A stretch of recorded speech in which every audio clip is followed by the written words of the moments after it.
Good morning children, welcome to Praveen tutorial. आज arithmetic progression की बारी है। जो क्लास 10 का चल रहा था इम्पोर्टेंट एंड प्रोबेबल क्वेश्चंस, उसी का एक नया क्वेश्चन लेके मैं आया हूँ। अभी लगातार जो है सो 2-3-4 नया क्वेश्चन मैं सॉल्व करूँगा और ये हो सकता है कि यह आपके लिए थोड़ा सा कॉम्प्लिकेटेड हो, तो थोड़ा ध्यान से देखिए। कॉम्प्लिकेशन दूर हो जाता है जब ब्रेन कंसंट्रेट रहता है, फार्मूला पर कंट्रोल रहता है। अब देखिए, थोड़ा ध्यान देके क्वेश्चन है क्या और करना कैसे है। क्वेश्चन है, the sum of 3 terms of an AP is 21 and the product of the first and the third terms exceeds the second term by 6। Find the 3 terms. अब देखिए ध्यान देके, इसमें क्या क्या चीज कंडीशन दिया हुआ है। जो 3 टर्म्स, सबसे पहले तो सॉल्यूशन में सबसे पहले 3 टर्म्स लिखना है। लेट the 3 terms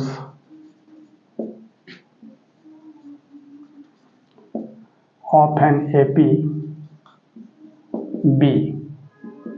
थोड़ा ध्यान दीजिएगा।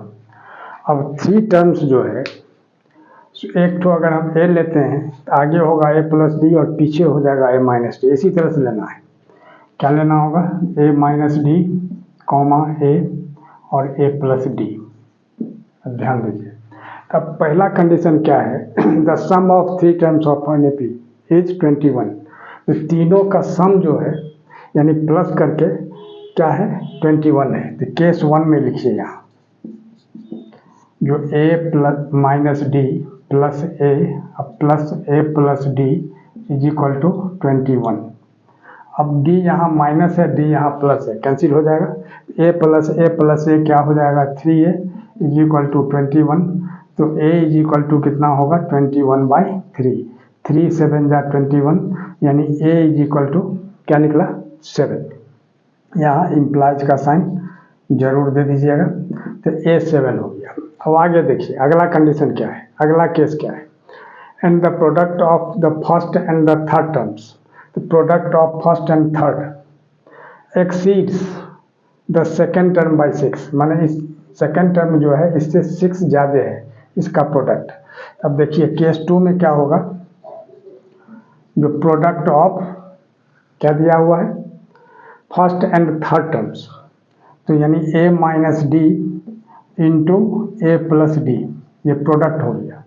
और सेकेंड टर्म से 6 ज़्यादा है। सेकेंड टर्म क्या है? A अब प्लस 6। अब गौर कीजिए, अब A minus B into A plus B, formula क्या होता है? A square minus B square. तो यहाँ A minus D into A plus D है, यहाँ क्या होगा? A square minus B square is equal to कितना? A plus 6। अब ध्यान दीजिए थोड़ा सा। अब क्या है, जो A के जगह यहाँ 7 बैठाना है, तो 7 का स्क्वायर हो जाएगा, माइनस D के जगह क्या बैठाना है? कुछ नहीं, D ही रहेगा। और A के जगह 7 अब प्लस 6, यानी minus D square is equal to क्या होगा? 7 प्लस 6 13, और ये 7 7 जा 49, इधर आके माइनस 49 हो जाएगा। ठीक है। अब आइए इधर, तो D इज इक्वल टू क्या होगा? जैसे यहाँ minus D square is equal to कितना होगा? माइनस 36। तो माइनस माइनस कैंसिल। अब D इज इक्वल टू क्या होगा? स्क्वायर रूट ऑफ 36 यानी 6। तो D 6 निकला। अब क्या करना है, जो इस तीनों में उसका वैल्यू निकालना है। देयरफॉर फर्स्ट टर्म, अब गौर कीजिए, first term is equal to क्या है? A माइनस डी है, तो A कितना निकला है? 7। अब माइनस 6 यानी कितना हो जाएगा? 1। और सेकेंड टर्म क्या है? थोड़ा ध्यान दीजिएगा। सेकेंड टर्म है A, यानी A इज इक्वल टू कितना निकला है? 7। और थर्ड टर्म क्या होगा? A प्लस डी, यानी कितना? A है 7, अब प्लस D कितना है? 6। A 7 और D 6, 7 प्लस 6 कितना हो जाएगा? 13। और यही इसका आंसर हो जाएगा। अगला क्वेश्चन देखिए, थोड़ा कॉम्प्लिकेटेड है लेकिन इम्पोर्टेंट है, थोड़ा ध्यान से देखिए। क्वेश्चन है, find the 4 numbers in AP whose sum is 50 and in which the greatest number is 4 times the least। इसमें ये 4 नंबर्स जो है एपी में, इसी को सेट करने में थोड़ा सा समय लगता है और इसी को सोच समझ करके सेट करना पड़ता है। तो अब गौर कीजिए 4 नंबर्स है क्या। तो सबसे पहले लिखना होगा लेट द 4 नंबर्स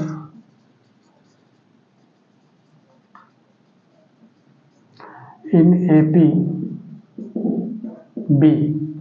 अब गौर कीजिए, अब 4 नंबर्स है तो इसमें लिखना होगा a-3, a-3d, फिर a-d, फिर a+d और यहाँ a+3d। यही थोड़ा ध्यान रखना है। 4 टर्म्स है, जैसे लास्ट क्वेश्चन में मैं बताया था, एक ठो a-d लिया था, एक ठो a लिया था, एक ठो a+d लिया था। लेकिन इसमें जब 4 टर्म्स है तो यहाँ से स्टार्ट करना, 4 में से 1 माइनस कीजिए 3, तो a-3d, फिर a-d, फिर a+d, a+3d। तो यह चारों नंबर हो गया। अब कंडीशन में आइए, पहला केस क्या है, जो हुज सम इज 50। तो केस 1 में क्या करना है, जो a-3d plus a-d plus a+d plus a+3d, मानी ये चारों टर्म्स जो है या चारों नंबर्स जो है उसको ऐड करना है। ऐड करके कितना आता है 50। अब ध्यान दीजिए थोड़ा सा, तो 3d यहाँ माइनस है, 3d यहाँ प्लस है, कैंसिल हो जाएगा। और d यहाँ माइनस है, d यहाँ प्लस है, यह भी कैंसिल हो जाएगा। तो a यानी कितना हो जाएगा 4a इज इक्वल टू कितना 50। तो a इज इक्वल टू कितना होगा 50/4, यानी 2 2 जा 4 और 25 2 जा 50, यानी a कितना निकला 25/2। अब गौर कीजिए, अगला केस क्या है, केस 2 या कंडीशन 2, कंडीशन 1 भी आप लिख सकते हैं।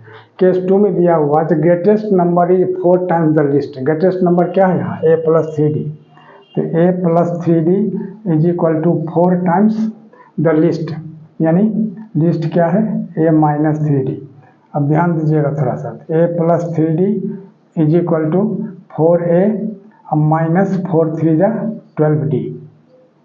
अब यहाँ क्या होगा, a और 4a को इधर लाते हैं तो -4a, अब +3d है, अब -12d को इधर लाते हैं तो +12d हो जाएगा, इज इक्वल टू कितना हो जाएगा 0। थोड़ा सा ध्यान दीजिएगा, a कंडीशन क्या है, जो द ग्रेटेस्ट नंबर क्या होगा a+3d, अब 4 टाइम्स द लिस्ट, सबसे लिस्ट यानी सबसे छोटा नंबर है -3d, इसको 4 से मल्टीप्लाई करना है, तो 4a -12d a+3d, तो a-4a +3d +12d, यानी कितना हो जाएगा -3a +15d is equal to 0। यह हो गया आपको क्या इक्वेशन। इसको 1 कर सकते हैं आप, कोई दिक्कत नहीं है। अब आगे देखिए, आगे क्या है, आगे है अब a के जगह यहाँ क्या बैठाना है 25/2, तो यानी क्या होगा -3 इंटू 25/2 अब +15d इज इक्वल टू कितना 0। अब इसमें a के जगह यहाँ से बैठाना है 25/2, तब यहाँ क्या होगा 15d इज इक्वल टू, अब 25 3 जा कितना होता है 75, तो -75 है, उधर जाके क्या होगा +75/2, तो d इज इक्वल टू कितना होगा 75/2 अब बाई 15, क्योंकि 15 यहाँ मल्टीप्लाई है, इधर आके डिवाइड हो जाएगा, तो कितना होगा 15 5 जा 75, यानी 5/2 हो गया। अब a और d मालूम हो गया, अब सब टर्म निकाल देना है चारों नंबर्स। तो फर्स्ट नंबर क्या होगा, अब गौर कीजिए, फर्स्ट नंबर हो जाएगा a-3d, तो a के जगह कितना है 25/2, अब -3 इंटू d, तो 5/2, तो 3 5 जा 15, तो 25 अब -15 अब /2, तो यानी कितना होगा 10/2, 2 5 जा 10, यानी एक तो 5 हो गया। सेकेंड नंबर देखिए, सेकेंड में क्या हो जाएगा a-d है, a कितना है 25/2 अब -d, d कितना है 5/2, तो 25 में 5 माइनस कर देंगे तो कितना होगा 20/2 यानी 2 10 जा 20, यानी यह हो गया 10। अब देखिए थर्ड नंबर क्या हो जाएगा a+d यानी 25/2 अब प्लस 5/2, तो 25 + 5 30/2 यानी कितना हो जाएगा 15, ठीक है। और इसके बाद फोर्थ नंबर क्या हो जाएगा a+3d यानी 25/2 + 3 × 5/2, तो 3 5 जा कितना होगा 15, तो 25 और 15 कितना होगा 40/2 यानी कितना होगा 20, यानी ये 20। तो यही चारों इसका आंसर हो जाएगा। एक तो 5 हो जाएगा, एक तो 10 हो जाएगा, एक तो 15 हो जाएगा और एक तो क्या होगा 20। अब ध्यान दीजिए थोड़ा सा, अब इसमें क्या कह रहा है, सम पहला कंडीशन है सम 50। अब देखिए 10 5 15 या 15 30 या 20 50, यानी पहला कंडीशन पूरा हो गया।